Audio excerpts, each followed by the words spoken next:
The Ultimates issue 8, and we got to talk about it. Going in, I'm like, okay, it's gonna be about the Ultimate Universe, Guardians of the Galaxy, as you can see them on the cover. And I'm not a big Guardians fan, but man, was I blown away by this issue.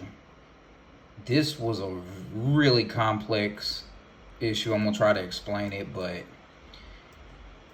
it was really good. It was my favorite issue since the issue 4 about Doom, and I really like the issue where they fought Hulk too.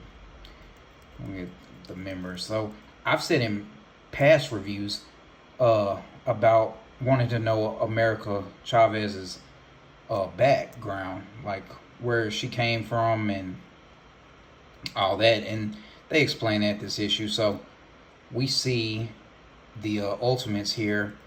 Doom sends them here because he's getting a signal, and then we see the Guardians show up, and they're from the future. They're from the 61st century, so they've traveled to this time. They have a time machine, and they show up. It really reminds me of some Legion of Superheroes type stuff, and they show up and they talk about America. She's from their future, and she's a member of the Guardians of the Galaxy, and they've come to rescue her and bring her back. And there you see, that's Captain Marvel, and we see Star-Lord and the dog and this guy with this little gun that like nullifies everything.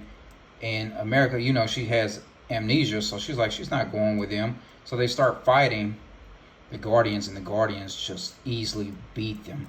And they talking shit the whole time, like, we're from the future, all your technology is child's play. We learned about all this in elementary. And, you know, Doom, he's monitoring all this.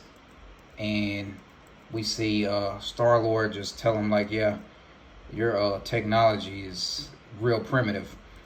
And he also says he's from the future, and he says, which they've teased this in the past, that Doom, either Doom or Iron Man, he don't remember, one's going to lead to the death of trillions, and the other one saves everything. And you're like, who is it?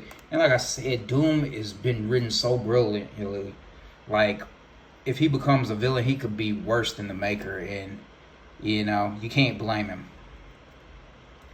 So then we see Captain Marvel and Mara, they was lovers, and anyway, basically, their future got erased by the Unmaker, their whole universe.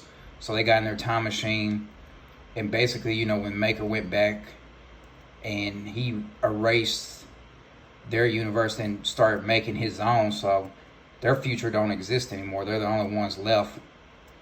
And we see all this happening, and they basically say these Ultimates here are just broken people of who they're supposed to be, you know, like, and they want to restore their timeline and universe, and they want America to come with, but she said no, she's going to stick with the Ultimates and save this future. And they say they already know the future, and the Maker wins, that you can't win this. And it's been so hopeless and so good, because they already got whooped by the Hulk. Now they got whooped by the Guardians with ease. So, like, it's 10 months until the Maker gets out.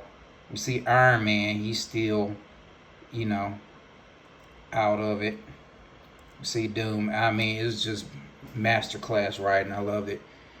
And it's really hopeless. Like, there's no hope. Like, how do you stop the Maker and his council? And next issue, we see Ultimate Luke Cage coming. So, man, I've really been loving this series, though.